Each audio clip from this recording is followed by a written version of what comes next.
안녕하세요. 얼마 전 파혼한 20대 여자입니다. 정말이진 남자친구의 이모님 때문에 파혼을 하게 될 줄은 꿈에도 상상하지 못했습니다. 하긴 생각해보면 중간에서 제대로 처신 못한 남자친구가 제일 문제였지요. 주변 사람들한테 말하기에도 어이가 없어서 이렇게 사연으로나마 한풀이를 해보려고 합니다. 저와 남자친구는 제가 대학생 때 만났습니다. 친구들과 놀러 다니는 것보다 혼자 책 보는 걸 좋아하는 성격 때문에 거의 매일 같이 학교 도서관을 찾았거든요. 철학 서적이 있는 쪽은 대부분 한산했기 때문에 주로 그곳에서 책을 읽거나 노트북을 쓰며 시간을 보냈습니다. 그런데 어느 날부터 제가 잠시 자리를 비운 사이를 틈타 누군가 제 자리에 음료수를 하나씩 갖다 두더라고요. 맞은편에서 저를 몰래 훔쳐보던 남자친구였습니다. 그렇게 저희는 인연을 키워나가기 시작했고 4년의 긴 연애를 거치고 결혼을 결심하게 되었습니다.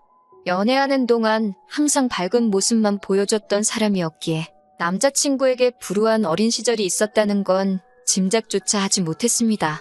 그러다 결혼 준비를 시작하면서 서로 부모님의 직업이라던가 재정 상태에 대해서 오픈을 하게 되면서 남자친구의 아픈 과거를 알게 되었습니다. 남자친구의 아버님은 주사가 심하시고 폭력적인 분이셨는데 그래서 남자친구가 보는 앞에서도 어머님에게 욕을 하거나 폭행을 하는 일이 종종 있었답니다. 어머님은 당신 얼굴에 침 뱉기라 생각하셨는지 그 사실을 친정에 털어놓지 않고 남자친구가 중학교에 들어갈 때까지 참고 견디셨다고 해요. 그러다 어머님에게 큰 우울증이 찾아왔고 아버님은 알코올 중독으로 병원에 입원을 하게 되셨대요. 결국 두 분은 이혼을 했지만 어머님 혼자서 남자친구를 돌볼 수가 없는 상황이었기에 남자친구는 어머님의 언니인 이모님에게 신세를 지게 되었다 했습니다. 그곳에서 6년을 보내고 대학에 입학하면서 이모님의 집에서 나와 어머님과 다시 같이 살게 되었다고 하더군요. 그래서인지 남자친구는 어머님한테 못지않게 이모님에게도 감사하다고 하더군요. 취업한 이후로는 30만 원씩 두 분께 용돈도 드리고 있었다면서 결혼 후에도 계속 드리고 싶다고 했습니다. 그 사실이 못마땅하다기보다 속이 깊은 사람이라는 생각이 들었어요. 속사정까지 알게 된 마당이고 저도 결혼 후에 저희 부모님에게 다달이 생활비를 보내고 싶었던 사람이기에 그걸 된다 안 된다 소리를 하기도 뭐하더라고요. 저도 남자친구도 각자 부모님께 알아서 효도를 할 계획이니 아무런 문제가 없다고 생각했지만 제 주변 사람들은 두 어른께 생활비를 보낸다는 사실보다도 결혼 후에 시어머니 2명 모시게 되는 거 아니냐고 걱정을 해왔습니다. 설마 진짜 그럴까 싶었는데 양가 상견례가 있던 날 그럴 수도 있겠다는 생각을 갖게 되었어요. 상견례 장소로 유명하다는 한정식 집에서 만남을 가졌는데 정말 남자친구는 그 자리에 이모님을 대동해서 나왔으니까요. 남자친구 말로는 자기 쪽에 아버지가 안 계시니 이모님을 대신 모시기로 한 것이고 어머님에게는 자신의 언니인 이모님이 정신적 지주나 마찬가지라고 설명을 해왔습니다. 아무튼 저는 그날 이모님을 처음 만나게 되었는데 어머님과는 다르게 눈빛도 강하시고 인상도 세더라고요. 남자친구의 말처럼 대화는 이모님이 거의 다 주도를 하셨어요. 어머님은 옆에서 이모님이 하는 걸 지켜보시기만 했고요. 결혼은 요즘 유행하는 대로 반반 결혼을 하기로 했지만 아무래도 자리가 자리였던 만큼 대화가 이모님의 주도로 진행되었다는 사실이 제가 주변에서 들었던 것처럼 결혼 후에 2명의 시어머니를 모시게 되는 게 아닐까 하는 걱정이 생겨나기 시작했습니다. 상견례 자리가 거의 마무리가 되어갈 때쯤 시간이 맞지 않아서 참석할 수 없다고 말했던 제 여동생이 회사 일을 일찍 마무리하고 도착했어요. 제 동생이지만 어려서부터 예쁘단 소리를 귀에 딱지가 앉을 만큼 듣고 자랐고 지금은 외국계 회사에서 일하고 있어요. 아무튼 제 여동생이 등장하자 순간 이모님 눈빛이 달라지는 걸 느꼈습니다. 그때는 그저 이모님 눈에도 내 동생이 엄청 예쁜가 보다 생각했지요. 얼마 지나지 않아 이모님의 관심은 저와 남자친구의 결혼에서 제 여동생으로 옮겨갔습니다. 이모님은 제 여동생에게서 눈을 못 떼시고는 계속 질문 공세를 퍼부으셨어요. 학교는 어딜 나왔는지, 돈은 얼마를 버는지, 남자친구는 있는지와 같은 사적인 질문들을 말이지요. 처음에는 적당히 대꾸하던 여동생이 점점 난처해하는 게 한눈에 보였고 저는 남자친구에게 귓속말로 빨리 자리 정리하고 일어서자 말했습니다. 남자친구도 제 말 뜻을 알아들었는지 자기가 급하게 일이 생겨서 가봐야겠다며 이제 집에 돌아가자고 어른들을 재촉했습니다. 집으로 돌아오는 차 안에서 여동생은 그 이모님이란 사람 정말 이상하다며 저더러 이 결혼 꼭 해야 하냐고 물었습니다. 모시고 살 것도 아니고 괜찮다고 했어요. 하지만 친정 부모님도 정작 시어머니 될 분은 한마디도 안 하고 계시고 이모님이란 사람이 나서서 좌지우지하시는 게 조금 마음에 안 드셨다고 한마디 하시더군요. 이틀 뒤 남자친구와 데이트를 하려고 만났습니다. 상견례 자리에서 있었던 일들을 이야기하다가 이모님 얘기가 나왔어요. 저는 왜 이모님이 이래라 저래라 간섭을 하시는 거냐고 사실 조금 불편했다고 솔직하게 털어놓았습니다. 남자친구는 자기도 그 행동에 대해서 짐작가는 바가 있다고 하더라고요. 남자친구 말이 이모님에게는 남자친구보다 10살이 많은 아들이 하나 있대요. 몇 년 전에 결혼을 했는데 반년도 못 살고 여자가 이혼하자고 달라들었답니다. 주변 사람들한테는 성격 차이라고 했지만 자기가 사촌형한테 들은 바로는 이모님이 그 여자를 쥐잡듯 잡으며 시집살이를 시켰다더군요. 결국 사촌형은 이혼을 하게 되었고 이모님은 그 여자에게 위자료로 1,000만 원을 주기까지 했다고 합니다. 그러면 더 자중하셔야 하는 거 아니냐고 물으니 남자친구가 그건 우리 생각인 거고 이모님 입장에선 2번 다시 그런 꼴을 안 보기 위해선 가능한 있는 대로 제 길을 눌러놓으려고 하셨던 것 같다고 했습니다. 제가 남자친구랑 결혼한다고 해서 이모님 며느리가 되는 것도 아닌데 남자친구 이야기를 듣고 있자니 어이가 없더라고요. 그래서 주변에서 이모님까지 제가 2명의 시어머니를 모시게 될 것이라는 말을 몇 번 들었다고 솔직히 그것 때문에 요즘 생각이 많다는 사실을 말해줬습니다. 남자친구는 손사래를 치며 절대 그럴 일이 없다고 어릴 적에 이모에게 신세진 건 사실이지만 대학교 입학 후에는 따로 나와 살지 않았느냐며 자기도 그때 도와주신 은혜만 갚으면 자기 어머니에게만 신경 쓸 계획이니 저에게도 그런 걱정일랑 하지 않아도 된다고 저를 안심시켜줬어요.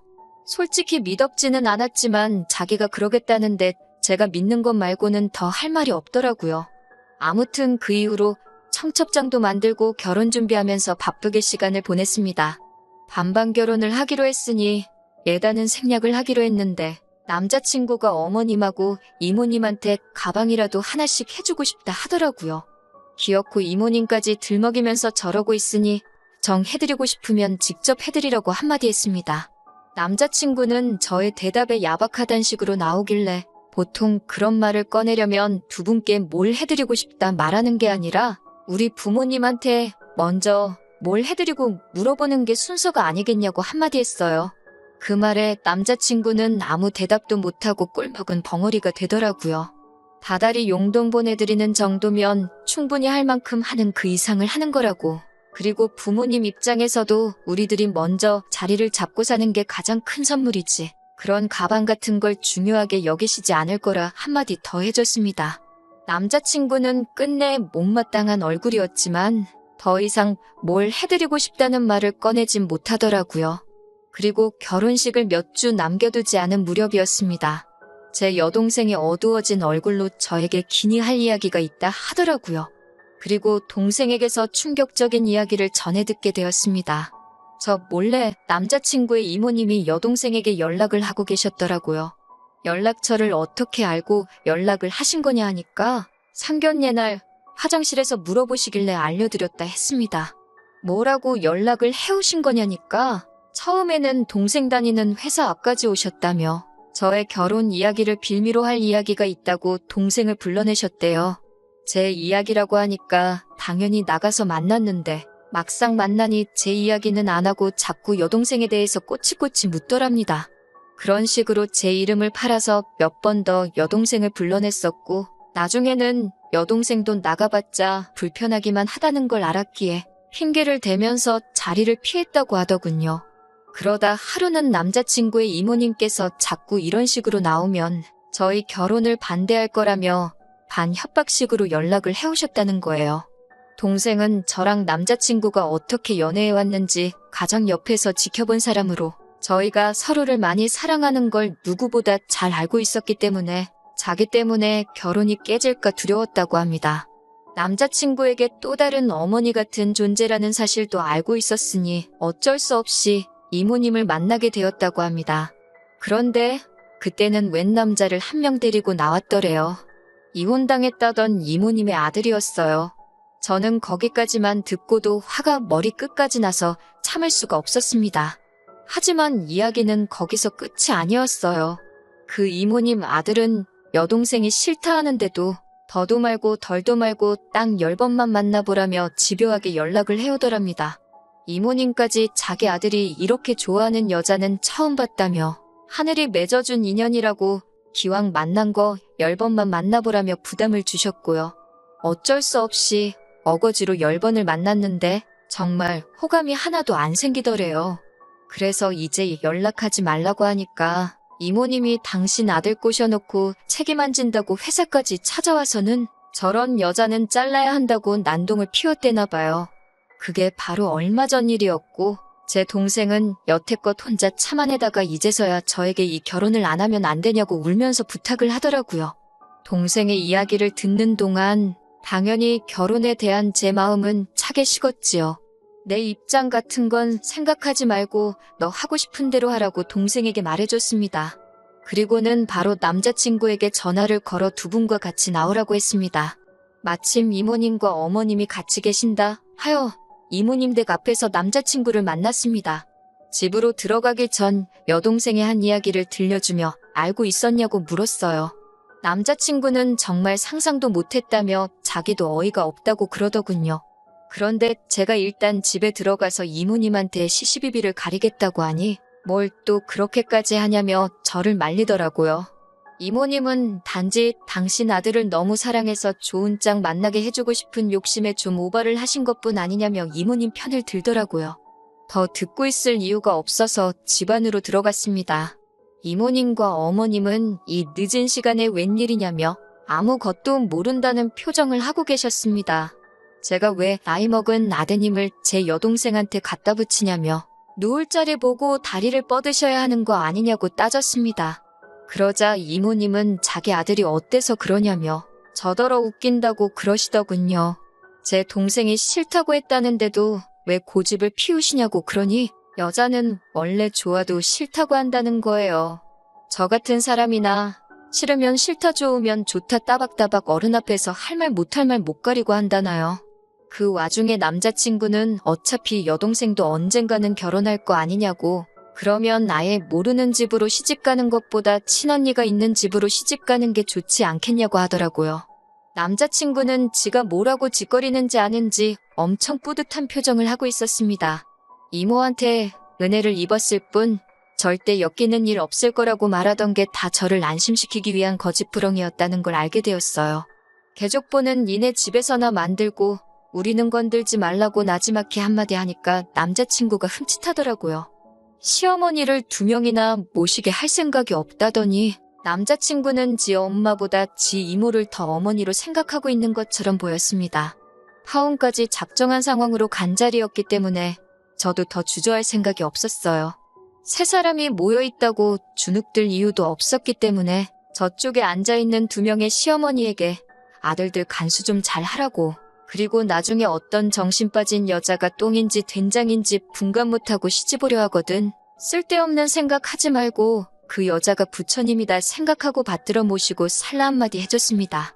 남자친구한테도 이런 우유부단한 놈인 줄 몰랐다고, 그런 줄도 모르고 여지껏 가져다 바친 사년이 아까워할 수만 있다면 위자료라도 받아내고 싶은 심정이라고, 지금을 기점으로 내 눈에 띄지 말고 연락도 하지 말라고 말했습니다.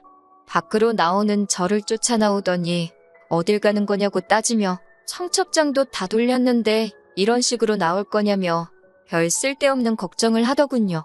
그깟 청첩장이 문제냐고, 남들이 너한테 왜 파혼했냐고 묻거든. 또 하나의 어머니라는 니네 이모가 내 동생한테 뭘 했는지 설명해주면 충분히 이해해줄 거라 쏘아붙이고 저를 붙잡고 늘어지는 남자친구 팔을 뿌리치고 집으로 돌아왔습니다. 남자친구는 제 여동생 때문에 왜 우리가 헤어져야 하느냐고 아직도 상황 파악도 못하고 있길래 목 위에 달려있는 게 머리통이 맞으면 그게 정말 내 여동생 때문인지 아니면 너랑 너네 가족들 때문인지 충분히 이해할 거라고 말하고 뒤도 돌아보지 않고 집으로 돌아왔습니다. 이튿날부터 식장, 신혼여행, 가정가구들 예약해놓은 것들은 취소하고 위약금 낼 건 내고 환불받을 건 받고 그러니 몇 푼의 돈이 제 손에 남더라고요. 남자친구한테 계좌번호 보내라고 절반은 보내주겠다 했는데 그 돈이라도 건지고 싶었는지 잽싸게 계좌번호를 불러주더라고요. 그 돈을 안 줘도 됐겠지만 하나도 아깝다는 생각이 들지 않았습니다.